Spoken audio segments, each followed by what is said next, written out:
¿Qué tal, amigos? Hoy vamos a ver la historia de la filatelia en México. Todo comienza durante el mandato del presidente Ignacio Comonfort, un presidente de origen irlandés. Y es un periodo turbulento de México donde la influencia de muchas superpotencias de la época, sobre todo Inglaterra, Francia, España y los Estados Unidos, ejercían un control a veces invasor sobre la política interior, dominando dos corrientes, conservadores y lo que vienen siendo los liberales.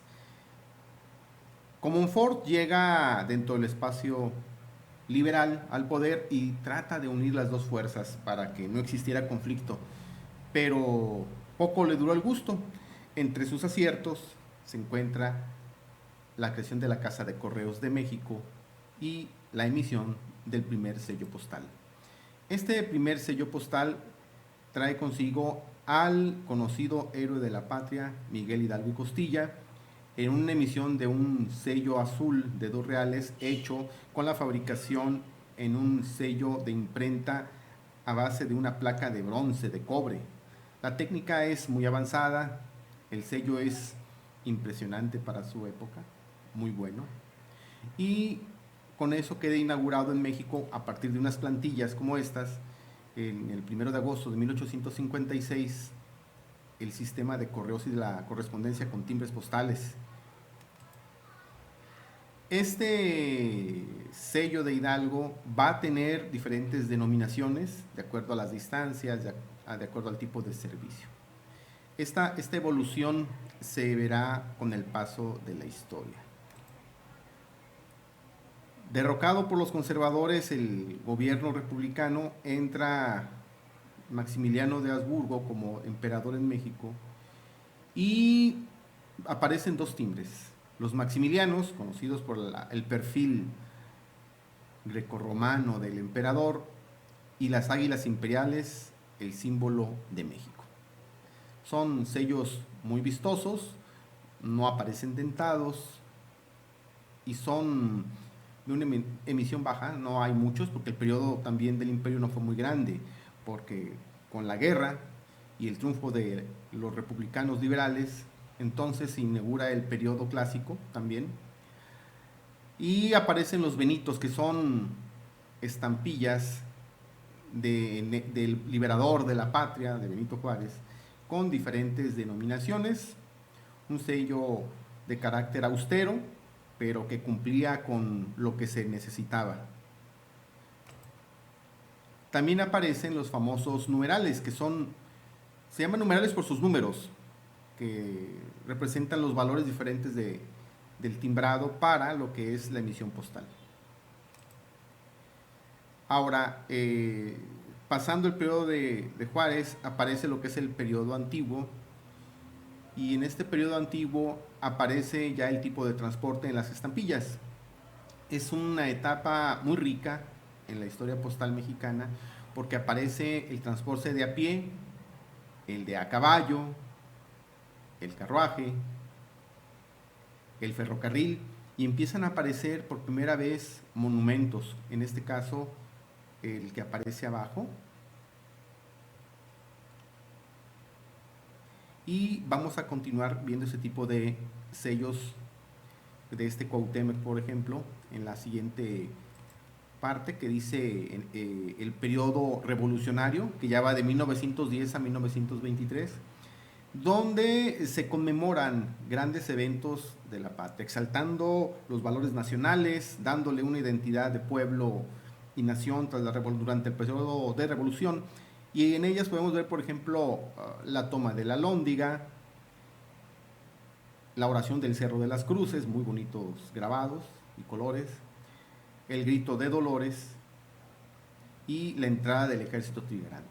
Es un periodo muy romántico de las estampillas filatélicas en México. También es un periodo donde aparecen personajes valiosos para la historia, como Aquiles Cerdán, Francisco I. Madero, Ignacio Zaragoza, que rescatan los valores liberales de la época. Y también van a aparecer por primera vez edificios. Aparece el edificio de Correos de México, la catedral, el faro de Veracruz, y algunos paisajes también empiezan a aparecer, como el Salto de Juanacatlán, el Popocatépetl. También aparece ya descripciones geográficas como el mapa de México, para que la gente se fuera dando cuenta de cuál era su territorio. También aparecen los primeros sellos postales de entidades autónomas, como por ejemplo la del estado de Oaxaca, entre otras. El escudo nacional se empieza a lanzar de manera constante, la figura del régimen. En 1924, pasada la revolución, empieza el periodo moderno para la filatelia en México y se caracteriza por una serie de temas. Por ejemplo, uno de los más apreciados por los coleccionistas mundiales son los Juegos Olímpicos. Aquí podemos ver, por ejemplo, los Juegos Olímpicos de Barcelona, los Juegos Olímpicos de Los Ángeles, Moscú 80, que también tienen su propia historia. En lo particular, a mí me gusta mucho en mi colección los que son del México turístico, datan de ahí de la época de los 80s, y por ejemplo aquí vemos las bellezas naturales de México, por ejemplo Chihuahua y ese salto, Tabasco y la riqueza cultural arqueológica, Durango y su paisaje natural, las ruinas mayas de Campeche, los lagos de Michoacán, México y sus valles, las playas de Sinaloa, entre otras. Es una serie muy recomendable, muy vistosa además, que recomiendo mucho tener en mano como una colección. También se dio ímpetu a los natalicios, por ejemplo, el 160 aniversario del natalicio de Juárez, la figura de héroes de la patria como Vicente Guerrero, grandes pintores muralistas como José Clemente Orozco, y también en alusión a la poesía de López Velarde en Zacatecas.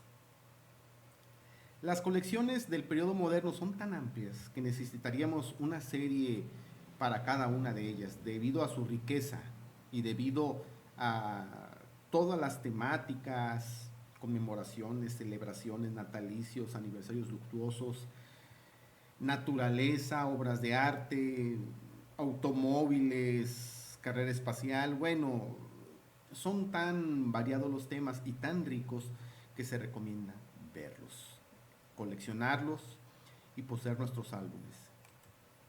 Bueno, eso sería todo por el momento de la historia de la filatelia en México. Esperemos vernos por aquí próximamente. Hasta pronto.